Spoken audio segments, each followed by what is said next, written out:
Assalamualaikum, bertemu kembali dengan berita terkini. Sebelum mula sila subscribe, terima kasih.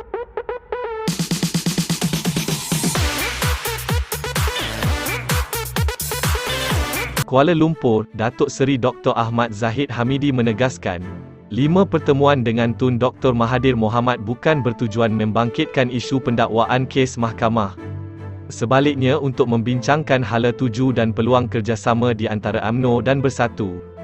Presiden UMNO mendakwa, dalam beberapa pertemuan itu Dr. Mahathir telah menggesa beliau untuk membubarkan UMNO manakala ahli-ahlinya menyertai Bersatu.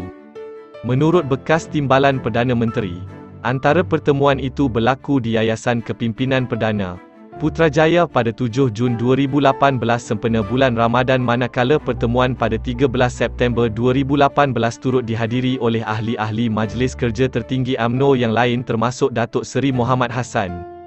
Ujar beliau, pertemuan 5 kali antara 7 Jun 2018 dan 25 Februari 2020 turut berlaku di beberapa lokasi termasuk kediaman Dr. Mahathir di Mines Resort City, Seri Kembangan dan pejabat Perdana Menteri di Perdana Putra. Dakwa Ahmad Zahid, perjumpaan itu susulan desakan daripada akar umbi UMNO yang mahukan perubahan dalam hala tuju parti bagi membincangkan kemungkinan kerjasama antara UMNO dan Bersatu dalam jangka masa pendek atau panjang. Menurut beliau, mustahil pertemuan pada 7 Jun 2018 itu bagi membangkitkan kes prosiding jenayah terhadapnya kerana ketika itu plaintif Ahmad Zahid masih belum didakwa bagi sebarang pertuduhan jenayah atau dipanggil untuk siasatan. Ahmad Zahid dituduh di Mahkamah Session di sini pada 19 Oktober 2018 atas 12 pertuduhan pecah amanah, 8 rasuah dan 27 pengubahan wang haram. Kes itu masih dibicarakan pada peringkat beladiri. Ahmad Zahid juga mendakwa, mustahil pertemuan itu berkaitan isu peribadi berhubung prosiding mahkamah dengan kehadiran ahli-ahli Majlis Kerja Tertinggi UMNO yang lain yang sudah tentu akan memberi kesan kepada nama baik dan integriti beliau selaku Presiden UMNO. Pernyataan itu turut menyebut, Ahmad Zahid mengadakan beberapa siri pertemuan dengan Dr. Mahathir pada Februari 2020 dan Februari lalu yang turut dihadiri oleh pemimpin-pemimpin politik lain. Sehubungan itu, beliau menyatakan berdasarkan perkembangan politik yang berlaku sekitar Februari 2020 dan 12 Mac lalu, jelas bahawa pertemuan dengan Dr. Mahathir bukan berkaitan prosiding jenayah. Sebaliknya untuk menyelesaikan kemelut politik ketika itu, Ahmad Zahid menyatakan demikian dalam jawapan kepada pernyataan pembelaan yang difailkan oleh Dr. Mahathir. Jawapan itu difailkan pada 31 Mei lalu. Beliau memohon mahkamah menolak pernyataan pembelaan itu atas alasan pernyataan itu cacat, remeh, menyusahkan dan bertentangan dengan kaedah-kaedah Mahkamah 2012.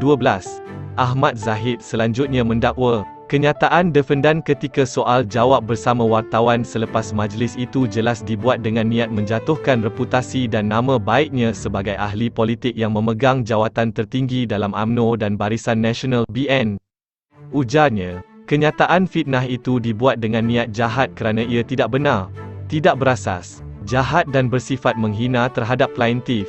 Sementara itu, Mahkamah Tinggi di sini menetapkan 5 Julai ini bagi mendengar permohonan Ahmad Zahid untuk mendapatkan perintah injunksi interim bagi menghalang dari Mahathir daripada terus mengeluarkan kata-kata fitnah terhadap beliau.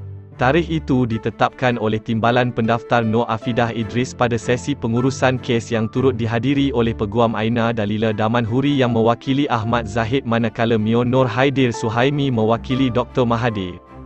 Ahmad Zahid Hamidi memfailkan saman fitnah terhadap Dr. Mahathir berhubung dakwaan beliau meminta bekas Perdana Menteri itu mencampuri urusan kes yang sedang dihadapinya di mahkamah.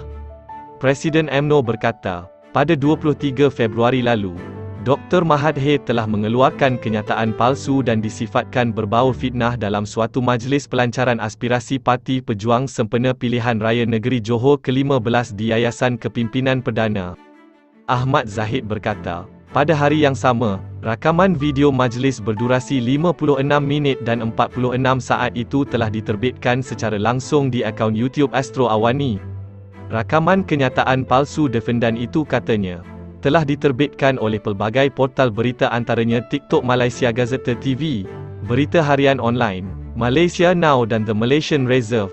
Dakwa plaintif. Setakat tarikh raid saman dan pernyataan tuntutan itu difailkan, rakaman video majlis tersebut telah mendapat jumlah tontonan sebanyak 23,443 kali dengan akaun YouTube Astro Awani mempunyai 1.44 juta pelanggan.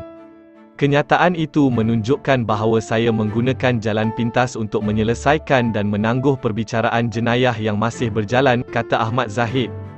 Saman tersebut merupakan tindakan undang-undang kedua yang difailkan oleh Ahmad Zahid terhadap pemimpin parti politik berhubung isu sama. Pada 5 April lalu, Presiden UMNO menfailkan saman fitnah terhadap bekas Perdana Menteri Tan Sri Muhyiddin Yassin berhubung dakwaan beliau meminta bantuan untuk menyelesaikan atau menangguhkan perbicaraan kes jenayah yang masih berjalan di mahkamah. Terima kasih kerana menonton.